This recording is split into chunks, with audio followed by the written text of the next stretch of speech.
correctly with the correct amount. D20 Radio, where gamers roll. www.d20radio.com.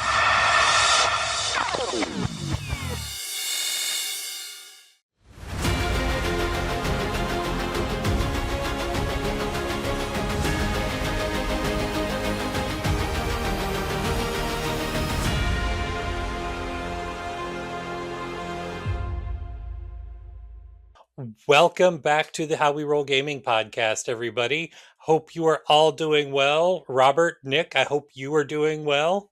Today's been very fun, and this week's been great. Didn't have to be on the phones at my job, so just a nice, chill week. I remember when I had to be on the phones. I hated any chance that I got. I didn't want to be on the phones. Nick, I hope you're doing well. Been a bit busy, but things are looking up in terms of like busyness. But still, I'm making it through. Right on. Right on. Well, we are going to talk today about a subject that is near and dear to our hearts, but let's take care of some business first. Yes, before we dive into our topic this time around, we want to point you to one of the other great shows on the D20 Radio Network. On We Fix Games, Laura and Jessica take a look at games focusing on the storytelling aspect, but examining not only what makes them great, but what might make them better too. And in their most recent episode, they cover a mobile game for the first time, Hungry Shark Evolution. The sharks are hungry and they want all the flesh and nastiness they can get their fins on. And Laura and Jerica figure out why and what makes them so cursed. So check out We Fix Games at glitterfoxmedia.com and wherever you get your podcasts. Links in the show notes. This week, or this episode, we are talking about something that sooner or later pretty much every game is going to get around to, and that is Death of a PC. Yes, when the story or the luck just isn't with that player character. Every so often, the dice just say, Finish him! And we must oblige. That is correct. And so there's ways that you can go. I mean, let's be honest. None of us as GMs frequently want to kill our player characters because Honestly, all of you as the play. It's true. Like, despite what like a great many horror stories say, like the GM's goal is not to murder you all. Now, there are some exceptions.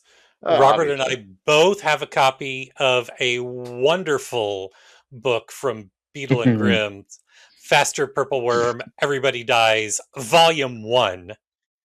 Where the goal is, you're gonna die. But even that book says, what happens if you live?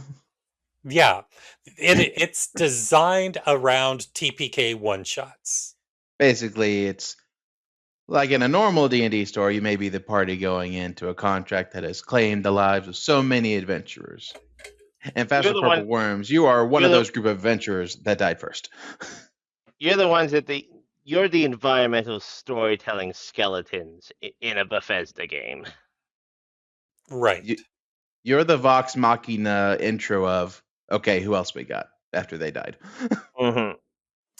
And at the same time, there are some systems and some campaigns that are set up with the intention of the players' characters being squishy and potentially not lasting long and going through a series of characters for each player. Looking at you, Alien, looking at you, Walking Dead. And in some cases, Delta Green in case of killing someone, or you just go insane. Which doesn't necessarily removes them from the player's control and turns them into potential NPCs that could be used later on, or just examples of what could happen in the dark and twisted madness of the campaign. Yes. But even in those places where you're more squishy, it's still not our goal as GMs to kill you. One, because this is a collaborative storytelling, and I'm sure I can speak for all of us. We get invested in the characters you make. Yeah, and that's, and again, like it, even in campaigns that are like more squishy, you should let your players get invested in your characters because that makes better stories, even if it is like the case like they may perish or be unusable afterwards. But it's like the idea is the fact that you are investing. Horror works because you care about the characters. Yes, and we won't rehash whether we should or when there's the right opportunity to kill a player character. We've already done an episode on that. We're more focusing on once the death happens. Because that is a whole discussion in of itself. Now, for starters, the first thing that happens when you kill a player character is everybody at the table generally sits in stunned silence for a second, but ideally that death was momentous enough that there's also a reaction of some kind. There is a moment of shock, but also there is a moment of either elation or tragedy. Yes, and at the end of whatever that encounter was, the aftermath. Right. But there is always there will always be the initial like everyone's like stunned silence, like that happened. Then it's the immediate like positive or negative effect, and then the aftermath. And ideally, when a player character dies, you don't want it to be that case of that character's gone and they're never spoken of again.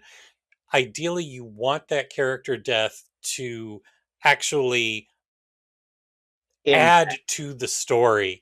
There's consequences, there's repercussions for the other characters. And again, it's just like writing. In writing, you want a character death to matter. Whether it's matters to the story or matters to characters or a character. You want it to be something that's going to be carried on going forward. Exactly. And there's also no rule that character death can't happen anytime if the dice are just against you. And again, we've mentioned it before. That's the nature of the fact that that role-playing games are a dice-based game, and certain times, like there's plenty of rules and plenty of abilities to get out of that. But sometimes it's just not your day. Sometimes it's just not your day. Sometimes if you're playing in a prologue adventure in session 0, if the dice are against you, the dice are against you, aren't they, Nick? Yes. Or you establish a home rule that a certain someone can't roll criticals. Yes. Robert is no longer allowed to roll crits at our table unless we want catastrophic effects of crits. Yes, because my experience as GM with death, it was when I killed 2 people in a session. 1, because I just got a really good critical, and 2, because of player decisions, I'll just say. And Robert, are you speaking to those 2 players right now? Yeah. I will say Daryl's character, his death added suspense because I got a crit that said he would die at the end of next round. So there was a chance to save him if you could, which added stakes to the fight. Unfortunately, none of the characters in that campaign were capable of doing anything to save him. Yes, though if we continue with that, that could have added a sense of, oh, I could have saved him. but I just wasn't able to, and that could be a whole character arc. Oh no, Well, again, it's like it was a case of literally like he got that critical. And it's like even if none of us had the ability to save, he needed like a quite literal miracle to save them. yes, but I will say it was good for the story because actually building up to it, they were chasing down this criminal. They were in his lair. He was saying stuff over the speaker. And as our group, they love talking about cliches or, oh, here comes the monologue, blah, blah, blah. Then he drops the boss. And when I speared Daryl's character through the chest, that's when they found out, oh, this is serious. And we did our best against it. We did. We tried. And then the other character, I was like, you want to move, Nick? Because he's going to fall again and hurt you. He's like, no, I'll stay here. Nick, this is going to hurt you a lot. Are you sure you don't want to move? I'm sure. I was okay. I was certain of my choice at the time. I'll admit that was a poor choice. I was just like, I tried. It falls on you, and you. Now, there are ways that you can have those storytelling consequences going forward and impact to make that character death meaningful.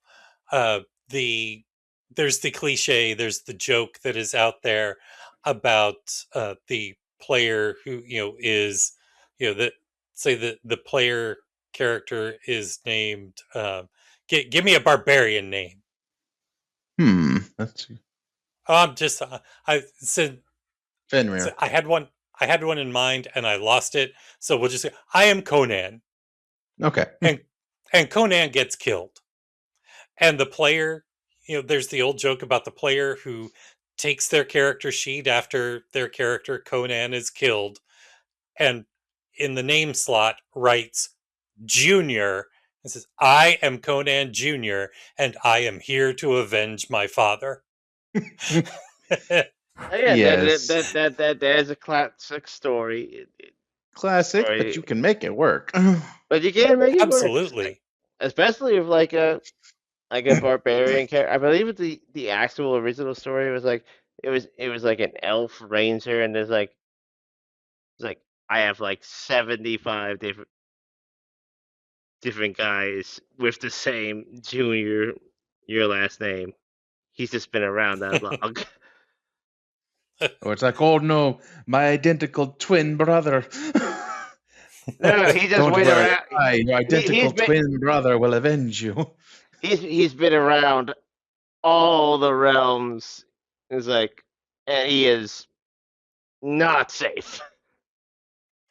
Yes, but even introducing maybe not a junior, but just someone playing the role of a barbarian could even add team tension or team dynamics because now a new player character is coming into a team trying to fill a role from a beloved old member who passed away, and there's that tension like you're not him. You're not him. Even if you are like of the and even though you're trying your best, stronger. I just have these memories of him, and you're just not him, and that causes me to be distant. It's a classic like, look, I'm glad you're here, but it's like I'm still grieving that individual. I'll give a very obvious example. It's the beginning of Joel and Ellie, where he was like, "I'm not your daddy, and you sure as shit ain't my daughter." And it's like, that is a character arc. That is a storytelling device to be like, it's like, and that creates conflict. It's like, because again, like you have the player character be like, we don't want him to go into this new barbarian to get into trouble because we lost one, but we also don't want them to think that they're replacing them. And like, they're like, I am your barbarian. I am doing these things. It's like, well, there's emotional conflict there. That's a whole character arc. That's again, most people forget like there's role playing in a role playing game. or if we want to pull another example from media, um, I'm pretty sure Nick has. Robert, have you watched The Orville? No. Seth MacFarlane's nominal Star Trek parody that very quickly became its own thing. It's No, I have honestly, not. it's honestly like, and I'm not even like I'm not a big Seth MacFarlane fan, Same, but but it is a great show. But that's beside the point. I was wondering both of your familiarity with the situation I'm about to throw out there. So they wrote out in season 2. They wrote out the character who was their security chief and brought in a new security chief who was from the same species as the original security chief, so had some of the same special abilities and such. And there was a whole running subplot for the rest of season 2, not really a subplot, but more a running theme that she was filling the same role as her predecessor and had much the same skill set as her predecessor, but I'm not her. I'm doing the same job. I'm not going about it exactly the same way because we're not the same person, and you're expecting me to be that person. And so that's a lot of meat that you can play with, presuming that the new character that comes in more or less fills the same role.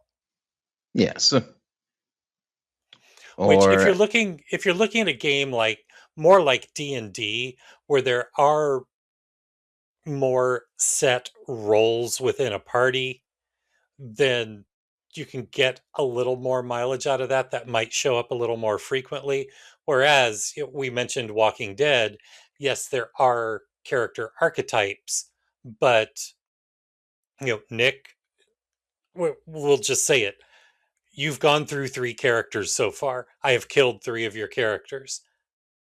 Not a single one of them has filled the same exact niche and used the same archetype as the previous one. it is true.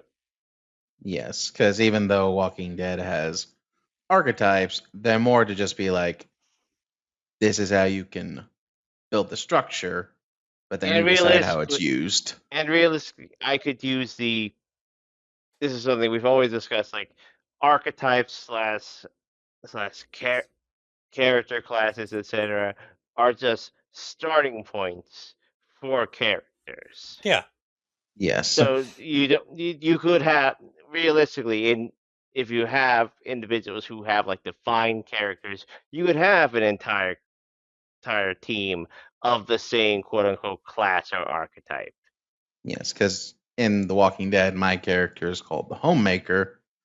His stats put him very big into physical stuff, like close combat, endurance, force, stuff like that. But you But he's could make also a turned into the group's basically Dale But you could slash Carol of the group, who can actually talk to you as well. you could just as easily make the homemaker a bit more stealthy, a bit more or ill-defined, or like more defined in certain areas. It just depends on Yeah. how you build the Yeah. character and how you I did play a Dale Carol when you could go to. I'd even argue Michonne's kind of a homemaker if you really You think about could. it. You could, but again, it's just how you build the characters.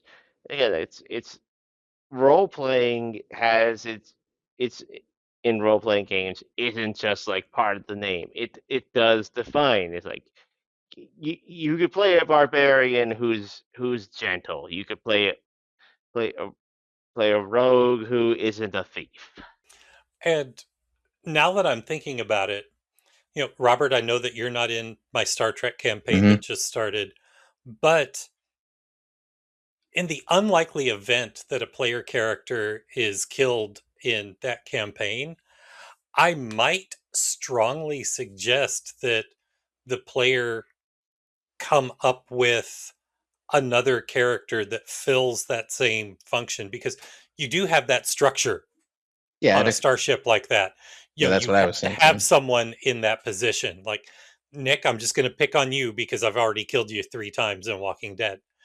If I kill your security chief, what else am I supposed to be here for? exactly. If I kill your security chief, or your security chief is killed, I should say, then I'm going to encourage you to make the new security and tactical officer.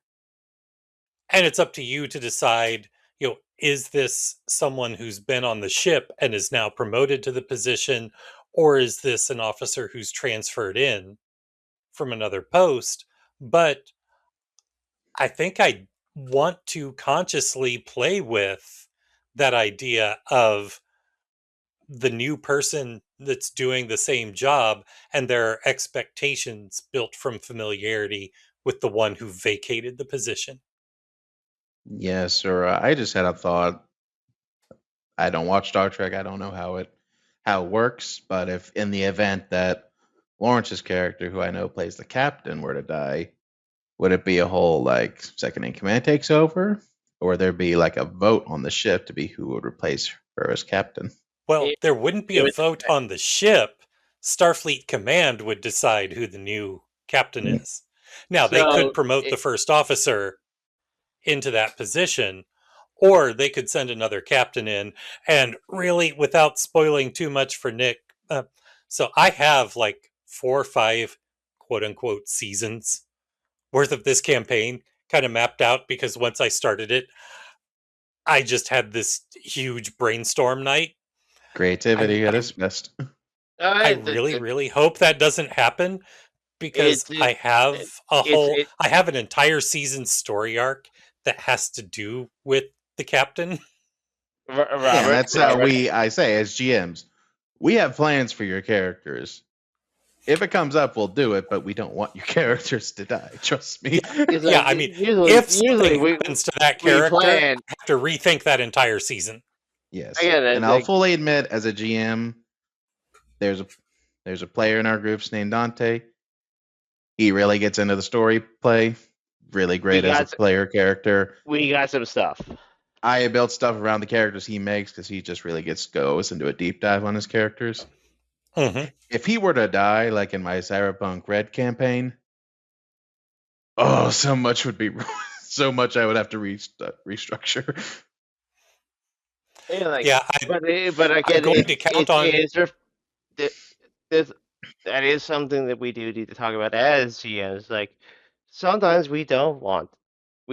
Normally, we don't want death, especially because normally we want to build these characters to have a further story arc, and normally that story arc doesn't include death. Death is a finality that is it's something that is part of storytelling. Yeah, I'm going to. But I'm it's going to also not count something on that a Nick. lot of GMs don't want to deal with that. Yes, and that ties back into our episode of when should you go for that kill. Right. You also have to factor that in. In a literary comparison, GMs, we want to be like J.R.R. Tolkien rather than George R.R. Martin. Yeah. Right.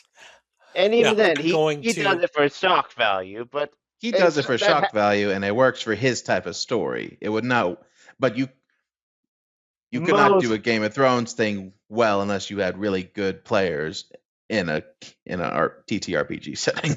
And it'd have to have multiple player characters so they don't feel like that. All right, so we read Wedding like half the cast. Which, granted, there is a Game of Thrones TTRPG. You would have to be prepared for that if you played that type of campaign to just die. But you also have to be like, all right, so you have to have multiple characters to be like, all right, this half of the cast died. Guess what? You're the new focus characters. Yeah, you're the 7-year-old heir since your father died by drowning. Now, Robert, I'm going to count on, since this is my plan for season 4, and we're just starting season 1, I'm going to count on Nick sleeping between now and then. and forgetting everything that I'm about to say. But with you on the outside looking in, here's the kind of thing that I'm talking about with the Star Trek thing. When we hit what would be season 4 of this campaign, it would be in the Star Trek timeline when the Federation is actually at war No. with a another power in the galaxy. Okay. And so they step from more of a peace. Well, change from being a peacetime organization to a wartime military. Okay. And part of what I have planned for season 4 is that, knowing how Lauren is playing the captain so far, Starfleet is going to come in and review things that have happened recently and say, this is not an indictment of your command abilities, but we need a wartime captain. Mm. And they're going to pull her from command of the ship. Okay. And place another captain in charge. That And would be interesting. the season's story arc is going to be about the crew dealing with this change, and how can we get our captain back in command. That will most certainly be an interesting season 4/5. Yes. So Nick, and I should probably go in when I edit this episode and tell the players of that campaign, if they're listening, to skip ahead. Or you could just bleep yourself out. Well, that defeats the purpose of me talking about it. I believe on YouTube you can put in like a footnote where you can skip ahead. Oh yeah. You can do it in audio too. But Yeah, I need to go in and put that in. It's like, hey, yeah, future me here jumping in. Yes, but as you said, player character death can have some great short-term stuff, but you've also talked about how they live on in our own characters.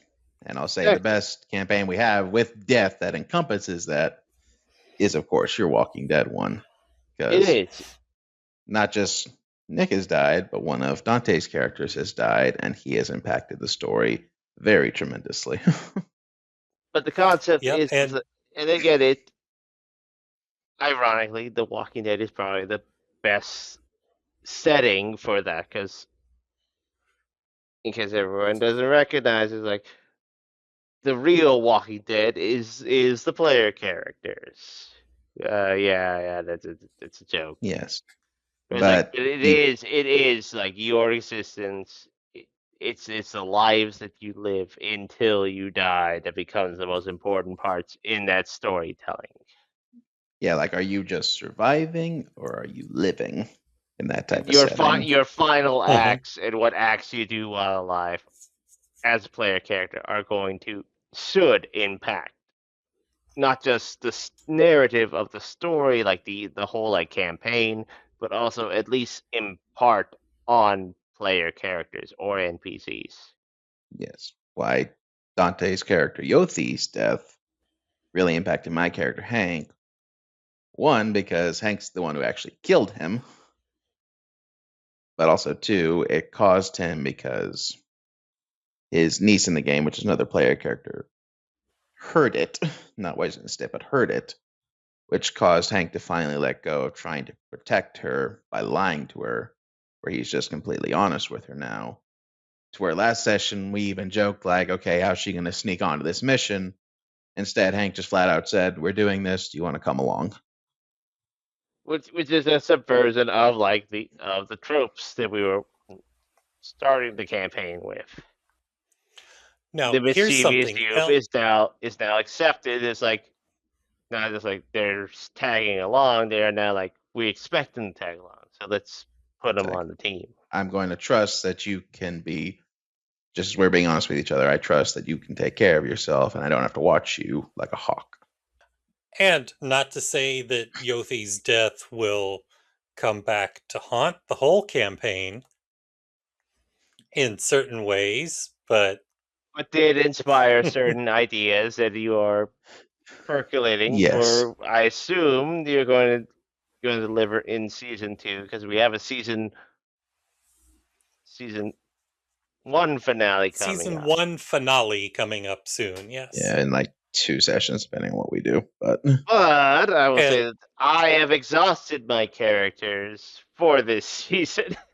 oh, but also Nick's character, the last one, Becca, really impacted Hank because he's taking care of her daughter right now. Becca's probably my favorite character of the entire campaign. I'll admit, she was mine as well, but it's also Hank definitely was going to look after Amanda, which is Becca's daughter. Yeah. But he fully, in his mind, expected them to hash things out and she go back to being the primary caregiver. And then she goes and dies. And now he's like, okay, now I really have to step up and be this father to this little girl. While I also have to see how her mother's death is going to impact her. Again, there's a whole lot. I do not envy you as a player character having to deal with that stuff. and how is all of that going to? How is all of that going to be impact everything? Well, who knows? Who knows? That's how we got into this situation in the first place. With one bad roll from Amanda, she thought her mother was abandoning her. Again, honestly, I created the character out of a situation that just sort of happened. Well, I intended that character to be my going on character, but again, and you didn't even intend for her to be Amanda's mother. I saw an opportunity. And I think I even said, "Wait, is Amanda your daughter?" And then we're doing the whole, let's just look to the right. She's right there. Yeah, we were playing with that coy. It's like, and then things just naturally happened. Again, it was great story. Honestly, yeah, it's hard to say. I didn't get a whole lot of time with the characters I made for Walking Dead, but even so, your character impacted a lot of people, not just me, but Dante's character, who now, because he's playing a soldier right now, he now has to contend with the fact that he, as your squad mate, in his mind, left you to die, abandoned you. And he knows about my connection with Amanda, so how he handles that situation. Does he try to help you with Amanda? Again, there's a whole lot of storytelling to go on. Or does he really retreat in his soldier mindset? To just become more again, there's a whole lot of story arcs. It's just that created without, again, even though I didn't want to die, my character and likely Daryl, you could have easily milked my character for a great many more episodes. Oh, absolutely. But it was just the roll of the dice. That's Yep. The dice were not in my favor, and I even tried other dice. The situation wasn't in your favor. It just all went pear-shaped. Yeah, because Walking Dead just has some rolls that are just like instant death. You die. But again, I did not, and that's a thing from the player perspective. Sometimes especially in games like The Walking Dead, you have to. Some systems are where death has to be expected, and it's better to play them how you would normally, but you also have to accept, sometimes the dice gods are not in your favor. Yes. Yep. I'll tell you the most immediate thing that's happening with Hank now that Becca's died is that he is adamantly refusing to leave the hotel where he works, because he's like, every time I go outside, someone wants me to go outside the encampment and something bad happens. I got attacked by a tiger. I got attacked by a walker. I saw Becca die. I am not leaving this strip for the next month. I am not going anywhere. I mentioned it to you, Daryl, but I am not going to create a new player character. I'm going to work on making new player characters for season 2. But you Yep. could just you can assign me NPCs season. I'll give them a little bit of flavor, but none of them will become like my player character until Oh, sure, season 2. sure. Now, the thing too, this is a great segue talking about your most recent character, Becca, that died in Walking Dead, into another thing that you can do to get some good storytelling from a character's death, and that is that character's unfinished business. Oh, Exactly. yes. Especially, It's if you're sort dealing of with a game that has, you know, epic subplots and goals and a big story that's going on, like there you know, was a suggestion by players in The Walking Dead that I take on the character of Amanda, and I ultimately I for a moment I thought, but no, not not at this point. no, Yeah. I have some things that I want to play with as the GM, Yes. with her still Yeah, being an NPC. Yeah. And but even going back to And Yothi's death. it was brought up, but I was like, no, I Becca is still too in my mind as my player character, and so I can't really get into the NPC, but very well played Becca character right now.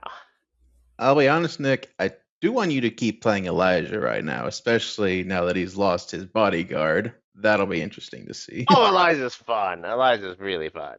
Yeah, but even in the event of Yothi, Hank still has that vilest strain Yothi gave him that he has no idea what the heck to do with. but the Something other that we thing mentioned in a too, previous thing was like we've been also been playing fast and loose with like NPCs, like taking up some of the slack. Yeah, we've got guard NPCs that we play. I've got a few NPCs from the Flamingo, the Mafia that I play. Really But helps with it's Tay's character. that's again that's fun as also another thing like easily we could probably transition some of those into PCs, but right now it's like I'd rather come up with like some fresh PCs coming into the next season and just being like keeping up the uh, I won't be a PC in the game. I'll be a glorified NPC for the next 2 sessions. but but even with all of that, with unfinished business, like let's say you've Yeah, got a D&D campaign that the character that died had this goal that they were trying to attain. They were a trying quest, to, a a quest, a quest. They were prophecy. trying. Okay, I'm going to pull another media thing out here, but go in a different route than the movie did. So, The Princess Bride. Yeah. Inigo Montoya is seeking vengeance against Count Rugen, the six-fingered man. What if Inigo is killed before he finds Count Rugen? Ooh. Then the Oh. giant comes in. Yeah, but let's say, I mean, we're playing fast and loose with the Princess Bride just because that's a great hook, a Yeah. great vengeance hook in a movie. Let's say that Wesley and Inigo and Buttercup and Fezzik were already the party, Okay. and Inigo is killed. Does the rest of the party take it upon themselves to continue hunting down Count Rugen and get their fallen comrades' vengeance for him? Again, it And could does be that either add their own layer of seeking vengeance? it would Because, they would want Or could it be to more, honor their ally, or it could be an or individual could it who's be like we bring who is him their to best, justice rather than vengeance? or like it depending on the situation. Now, this is another thing. The situation of death. Say that he is slain, but he's right next to this individual. Like, my friend, you must, if you wish to honor my life and legacy, complete my quest. that becomes like a bond, a pact in that final moment. What if Transferring Frodo is killed on Weathertop? Yes, that's the I thing. was Sam. I was Sam gonna deal with that. Sam would know what he needs to do. He needs to take the ring I'll do it, Mr. Frodo. for you. I'm gonna kill Gollum. Oh no, he would do it if he. Sam Straight up about kill that Frodo guy. was just like, nope, stab him right through. Especially if Frodo died and went at top. And Though in Sam. hindsight, that means you don't get Gollum's help to traverse to get there. But does the party even split if Frodo's killed on Weathertop? That's entirely true. There's a whole lot of. Who knows? That's the nature of. That's the nature of role playing games. It's like for everyone that again, like it all goes back to again, like D&D was heavily inspired by Tolkien and the Lord of the Rings as classic fantasy. It's like there's a lot of ways where you could just like cut and slice and introduce like little avenues out of there because that's a role playing game is a living document, a living story. You can't you can plan it out as much as you want, but trust me, and we all know this is as game masters and DMs now. You can never anticipate what the players will do. Yes, and never try to control how they react to a death. Let it run free. Again, Yep. they could again, and it doesn't even matter with like we're talking about player character death, but NPC death as well. Yes, because we all have. Each group always has their beloved NPCs in some way or form. And if that you just know that if it to the classic Brooklyn Nine-Nine, me is like I've had this character for like a couple sessions. If they die, I will kill everyone in this room. Yeah. Like in some of my campaigns, it's Gruffgore for my Star Wars campaign. And Cyberpunk, I'd argue it's Hot Dog Harris in some regards. Give Hot Dog Harris dies, we riot. Yep. And sometimes, there's no denying it.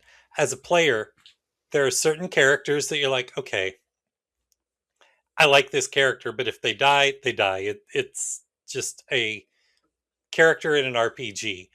But we all have at least that one character that we say, yeah, if this character dies, I'm just going to drop out of the campaign because I love this character too much. Yes. I can't see another character slotting in. Or heck, it can be the opposite of just, oh, this villainous character is so great, I almost don't want to kill him. Because that was the scenario I got from my beginning of my Star Wars campaign with Warden Karnor. They loved how just straight up evil he was, that they were like, oh, when they finally killed him, they're like, aw. Honestly, like, I felt I almost didn't want to kill him. we had something similar in one of our early villains of our Legacy of the Force campaign. Oh yes, Allegria. It was like and go because we had deceived them.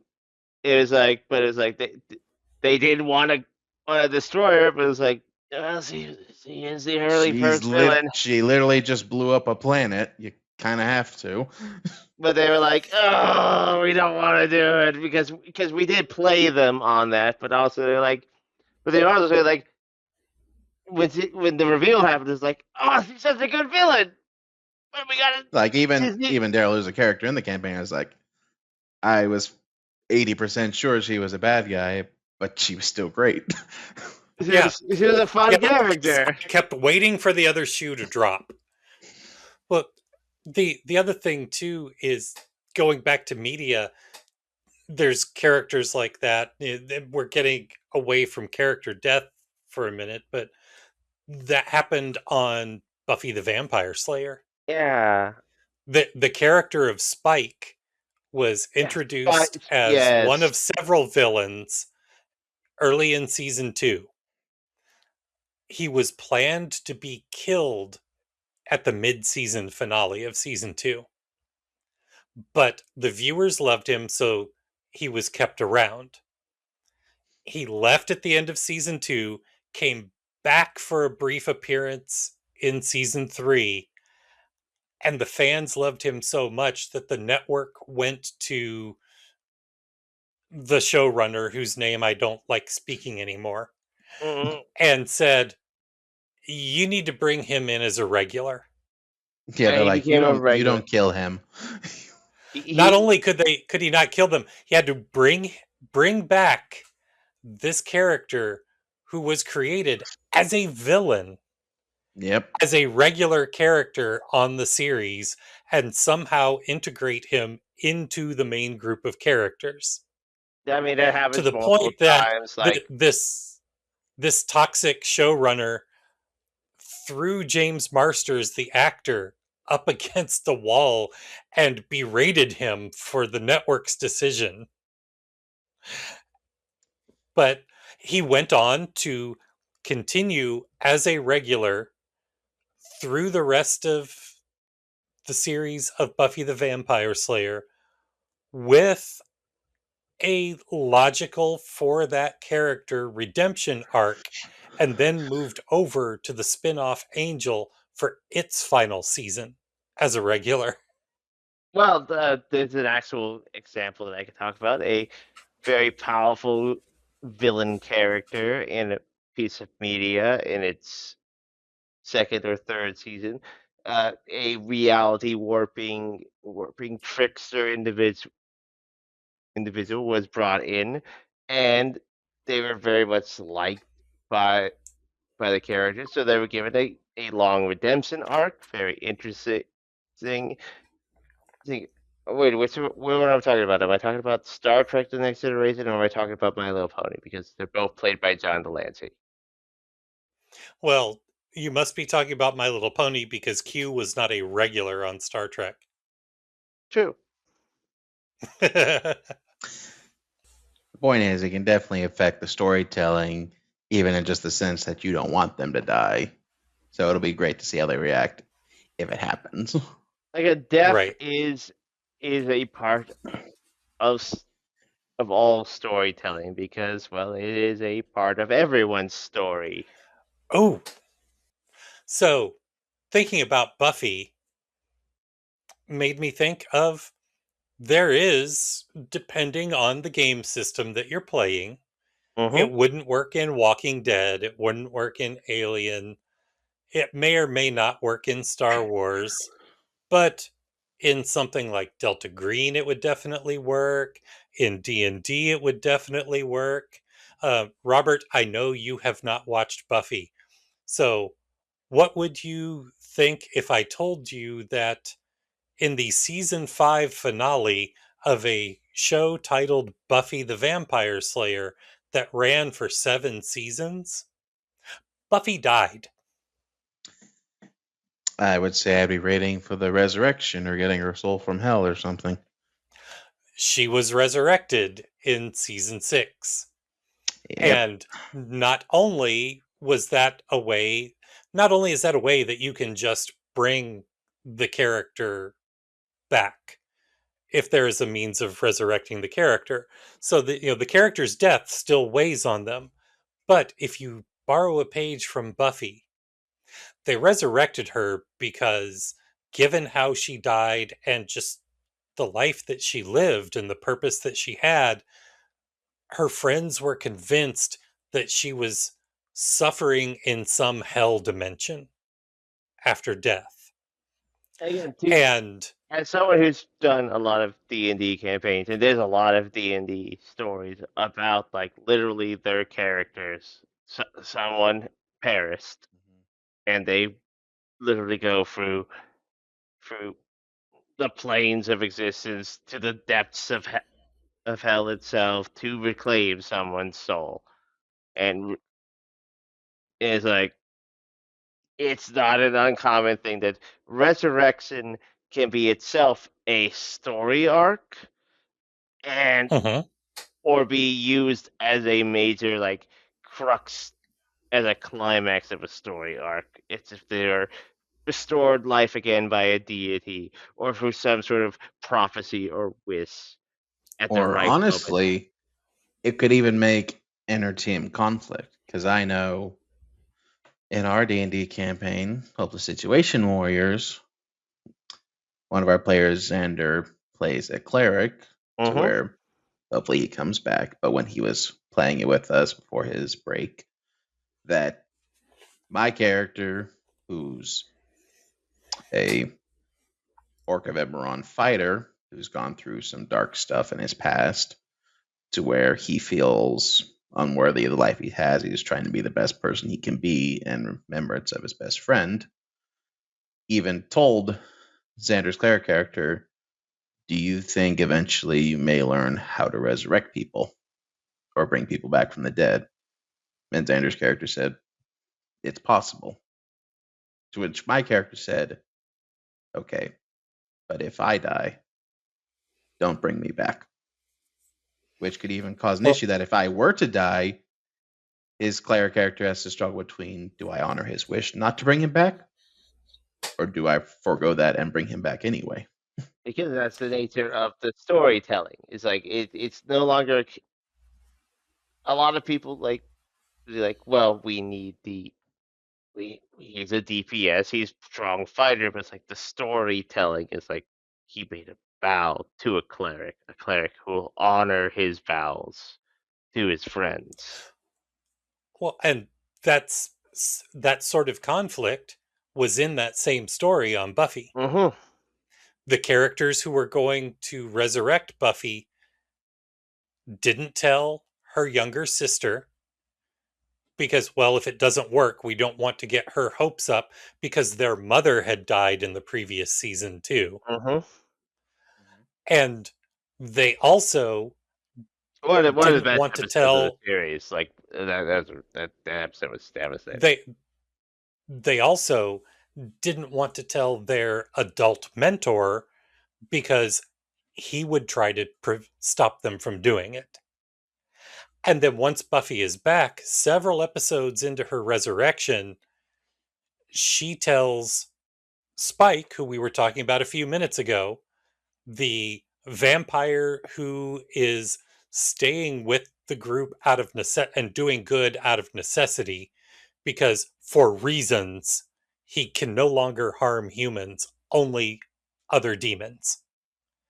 And so, well, I'll side with you guys because then I can get my violence fix. But she confides in him. No, I wasn't suffering in a hell dimension. I was in heaven. They ripped me out of heaven. Yeah, and that brings the added story of just kind of like that character either just thinking or maybe eventually snapping at the party, like, I was at peace. I was happy. Why did you bring me back? Again, this that, again, yep. as trite as a concept as it is, sometimes death is not the end of a character's arc. Sometimes it creates arcs for the characters who are around, and in settings where they can be brought back, they have to wrestle with the fact that they did perish, that they experience, depending on what setting they're in, like the afterlife or the nothingness, if there is no afterlife in the setting. Either way, they And, have to wrestle with the fact that they are back. Yeah, it could be our quintessential example, Star Wars. If we were doing like a Force and Destiny campaign, maybe a character dies, but then on and off, they come back as a Force ghost. Yeah, they or, are they or that they are, if they are a dark side user, that they could be summoned back as a phantom of their, but only like a memory of themselves. Or heck, if it's dark side spirit, possess someone. Yeah, there's if plenty to work with. you're in a system like a superhero system like Dante's Mutants and Masterminds game, or when we get around to me getting Marvel Multiverse on the table, or I meant to bring this up at the top of the show. I just read today, and I need to go out and look at it, that there is a quick start for an upcoming Justice League Unlimited RPG out on Oh yeah, Drive-Thru. I heard about that too. It's like But those if are you're in a popular if you're in a a if superhero you're in setting. yeah, superhero setting, there is the long-standing joke that, in superhero heaven, the pearly gates are a revolving door. It's like no one really stays dead. Yeah, Except Uncle Ben. The rule used to be Uncle Ben and Bucky, but Bucky's back now too. no, the rule was Uncle Ben, Bucky, and Gwen Stacy. And a version of Gwen Stacy is back too. Or in Yes. the new Spider-Man, Aunt May as well. Mm-hmm. But that it's almost a given if you're in a superhero RPG that if a player character dies, if I'm running it, my question is going to be, okay, are we doing a resurrection story for your character, or do you want a new character? And True, true. that's a fair discussion because that's part of the genre. Or Exactly. in a kind of like an inverted extreme sense, especially in Dante's Mutant Masterminds, what if you're playing a character who's immortal? Like my character, Rocky, can't age. Like he Yeah, can't die due to old age. He's immortal that way. and just like again another thing like in a superhero genre, there are legacy characters. Like, are you the next iteration of this character Yeah. I mean, taking up the mantle? again, drawing media examples, one of the biggest comic stories that made worldwide mainstream news, the death of Superman. Mhm. Superman died, and there wasn't one, there wasn't two, there were four legacy characters who came in to take on the mantle. And then by the end of I that mean, story with the four of them, there was Superman three. himself was back. I mean, there was three in Steel. No, there was, I mean, Steel was one of the two longest lasting of those three, Or in his story, what of if those we four. go the different way, like with the death of Robin, who then becomes Red Hood, either Again, an anti-hero or even having that character become an NPC villain with permission of the which again with is permission a of the character resurrect. and GM. It's both a resurrection and at the same time that introduced Tim Drake as the third Yeah. Robin. There's a whole lot of ways like again like honestly like death is one of the most fundamental parts of life. So it's a fundamental part of storytelling, Yeah, and so it because is a stories. fundamental part of like how. And again, like the bare bones of like role playing games is just it's a collaborative storytelling. Yes, and like life, there's no correct way to handle death or how you react to it. There's you can mourn it, you could, but the best way is to accept it as a part of the storytelling process. Unlike in real life, death in death in a role playing game can be more therapeutic. It can be more impactful, but it doesn't have to be as like dramatic or strong. It can be a way to even express those emotions in a capsulated way with everyone around you. Yep. In a controlled, safe environment where everybody has your back. Yes. It can be an interesting exploration of just like in general, like role playing games can be a way to explore different aspects of yourself, unique situations beyond your control in a controlled area where you are with individuals that are like, and it is a thing that, as we've discussed before, something like death should be the idea of like your characters perishing or becoming incapacitated to such a degree is something you should agree in Assassin Zero. Yes, I was actually Yep. going to bring that up because you also have to be addressed. This is kind of the extreme part of player GM dynamic. That what if a player character dies, and that character says, "Well, I was totally invested in that character. I don't really want to make a new one. I'll just leave the campaign." And that is something that should be discussed in Assassin Zero, and if not discussed, should be something that the player characters should be feel honest and clear to speak with the GM about. Because again, there are some like it didn't happen in our campaign, Daryl, but I'm pretty sure that if Stephanie's Mando character perished during our campaign, I don't Oh think yeah, we would have she wouldn't have come back. Yeah, and because I'll admit she when we loved were that still character. playing, and I'll admit when we were still playing it, a part of me worried that when I killed your Nightwing character, you wouldn't really want to come back with somebody else. I mean, I was debating. To being fully honest, I was debating because you know that I'm going to borrow a phrase from Betsy here. I appreciate Nightwing a perfectly normal amount. But I would say like that is I a like Nightwing a perfectly normal amount. again that's part of the quote unquote social contract between GM and player. A player has But no expectation to come back if they don't want to play the character they want to play as. If they so happens to perish during the campaign, they have every right to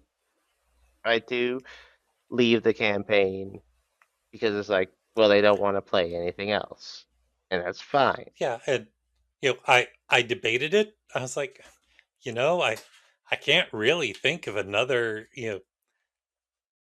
Batman slash DC based character that I would really want to play. And then all of a sudden, I had the image of the original Azrael costume, and I was like, Hmm. "Ooh, if I replace the flaming sword gauntlets with lightsaber gauntlets, It's like, yeah, I mean that honestly, like the weird thing is like you run Walking Dead at my house. Daryl. So it's like I didn't yes." want to make a new. I don't. I don't have a. I expected myself to go through multiple player characters, so I did make multiple player characters. But I not don't this have. quickly. I don't have. I ran through them, so I didn't want to have to like hastily create anything. Nor did I No, want I to understand. exile you from my house, because like We would have all just, climbed the fence and played in your backyard by the pool. Yeah. We would have, and we would have, let the squirrels play too. whether Squirrel. but it's like I came to the conclusion like rather than force myself to hastily construct a out of like parts and pieces, I'd rather come up with some real good ideas for season 2 and you just point No, I me totally get at that. NPCs and let you tell the story that you're telling because I really like where it's going, but it's again like I recognize that I don't have a player character to influence it now. But my Yeah. player characters Also, have influenced. I will say that that's the point. My player characters who have passed have influenced the story and players going forward. Yeah, and it also allows me as the GM to kind of, brainstorm different ways that I can provide opportunities to perhaps spark your imagination in coming up with a new character. Again, who knows what the end result of this first season will be? It's like again, I am basically tabula rasa right now. I have some ideas that I like. I know that I've mentioned maybe a doctor based because I've been watching The Pit. Yeah, we've talked about grabbing Dr. Robbie and putting him in The Walking Dead, which, oh my God, there's just a walking recipe for trauma and drama. But again, like I'm willing to wait out before I even put pen to character sheet before I even like come up with my first, because I want to see like Oh, where does this end? This season ended like what would the team need? What could create some unique drama and interest? Because there's a ooh. depending on how this Well, ends, this would be Daryl's very got his interesting. thinking cap on. I just had an idea. That Especially if you don't decide to do a Dr. Robbie inspired doctor in Walking Dead.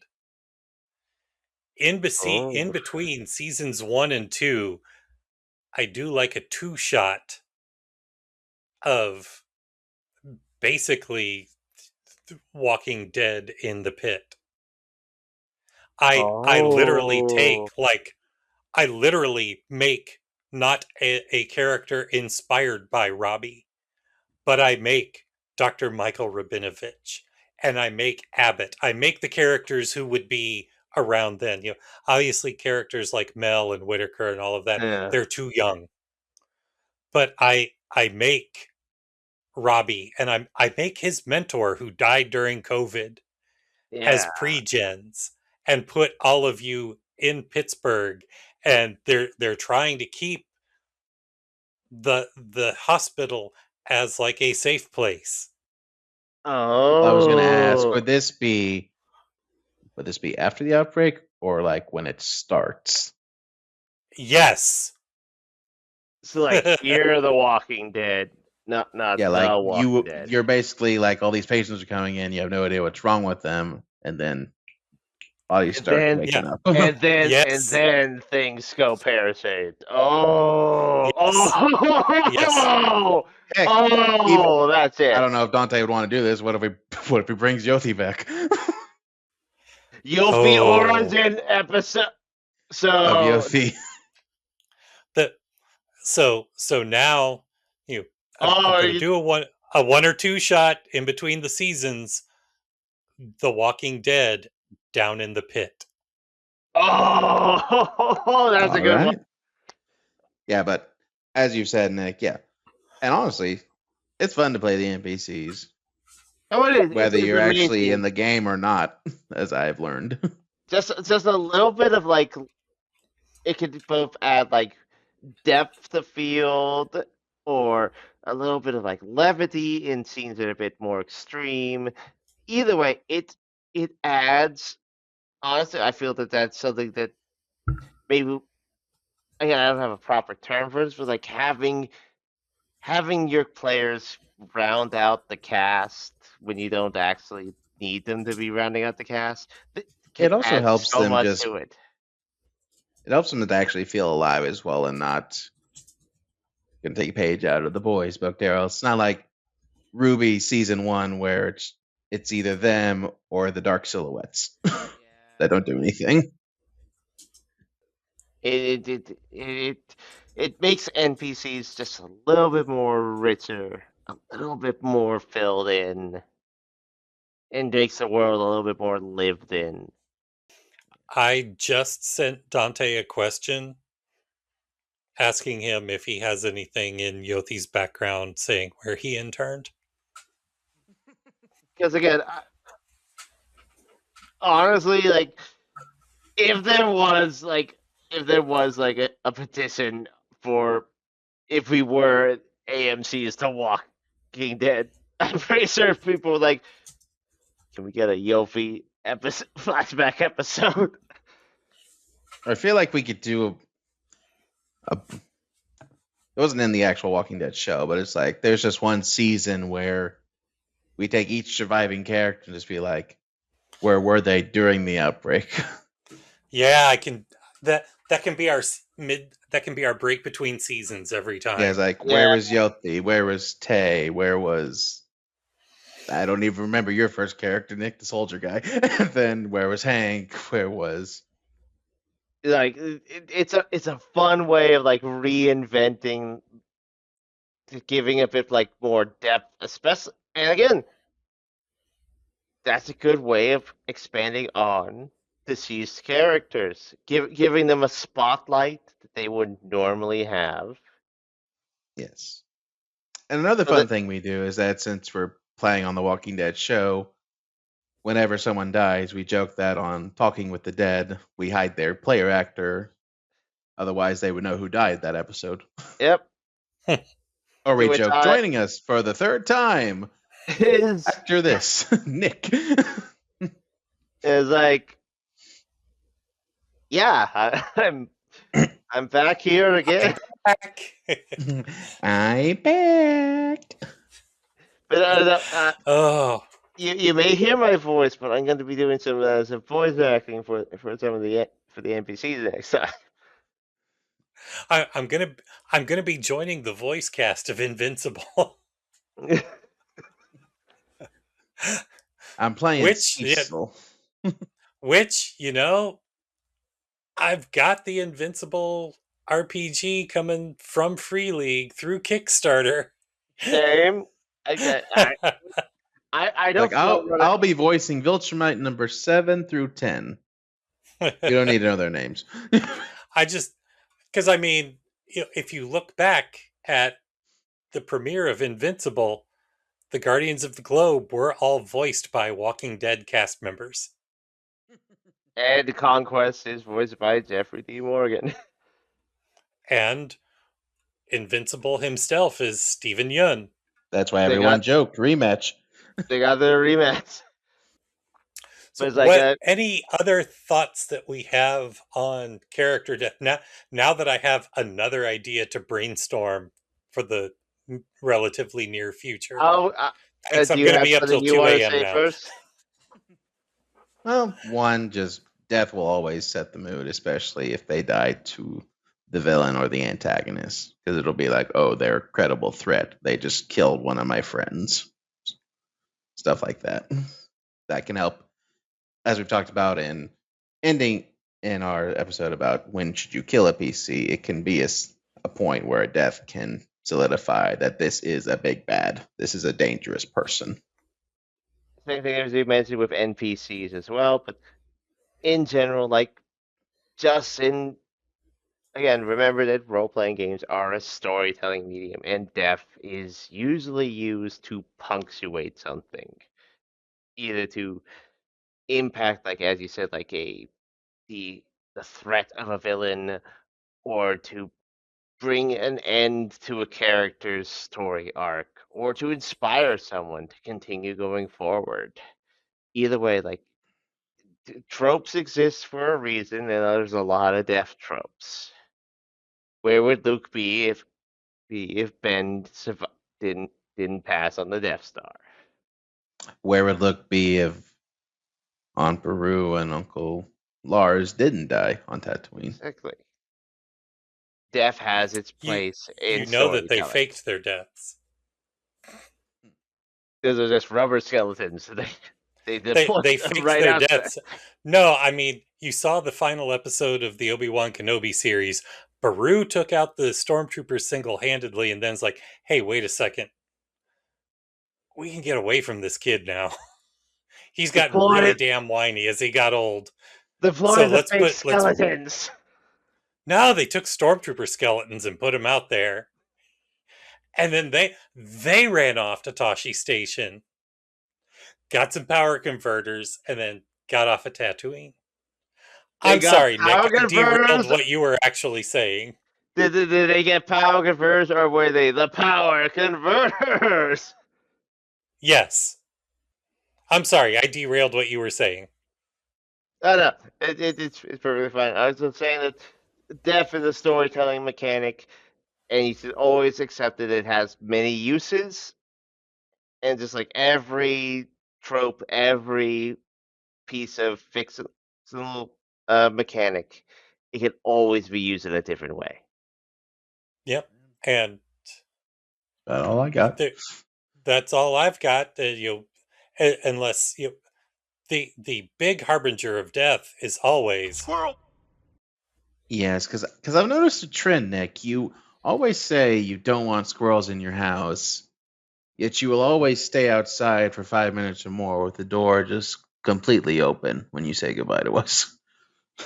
so that you're basically inviting the squirrels in. Or It's remember that gonna one? be Or remember that one time he was about to let us the- out, but we saw that bunny Yeah, he I mean, he that was was scared of the bunny. because bunnies are faster than squirrels. yes. Well, and I mean, but can you blame him for being scared of the rabbit? Because I've seen Monty Python and the Holy Grail. Look at the bones, man! Yes. Well, the good news is the rabbit wasn't white. But it had big, sharp, pointy teeth. Well, it did have like a stopwatch. Once, not going down that rabbit hole. Ba-dum-dum. And actually, that reminds me, because I'm sure they have it. Let me think. So Nick, when you were watching, while Robert's looking that up, when you watched Animaniacs when you were younger, could you sit through the Slappy Squirrel segments? I always had a bit of like a trepidation whenever I watched those. I think it was just like a psychic thing, like me from the future was sending my kid self a message, just like not to trust those things. Hey, Nick, do you know what's on January 21st? January 21st? Yes. No. That is National Squirrel Appreciation Day. Squirrel. Wait, no. Yep. It's celebrated annually on January 21st to recognize the over 200 species of squirrels and their There's role in the 200 ecosystem. species of them? Yep. Wait, oh, Nick, something that just occurred to me. Okay, anyone who is not caught up on Daredevil Born Again season 2 and who has not seen episode 6 yet, cover It's your ears. also Nick, you saw National Hug Day? Yes, you can Nick, actually thank this guy, rehabilitator Christy Hargrove, for getting the date. hey Nick, you saw Daredevil this week, right? Yes. So you saw that they introduced Jessica and Luke's daughter Danielle, right? Mm-hmm. You remember who her babysitter was? Oh, no. Her babysitter is the unbeatable Squirrel Girl. Nick's catatonic now. Yeah.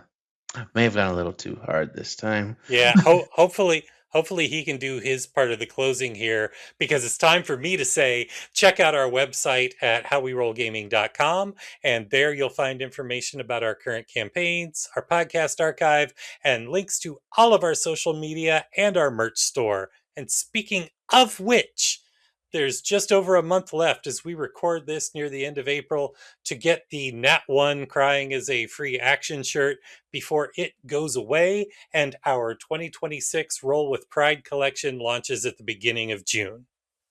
Yes, Yay. you can also directly support the show through Patreon. Just go to patreon.com/howwerollgaming and you'll see our different membership tiers, starting at just $2 a month, with special recognition on our Discord server and higher tiers giving you on-air credit and discounts on our merch store, so you can get that one shirt.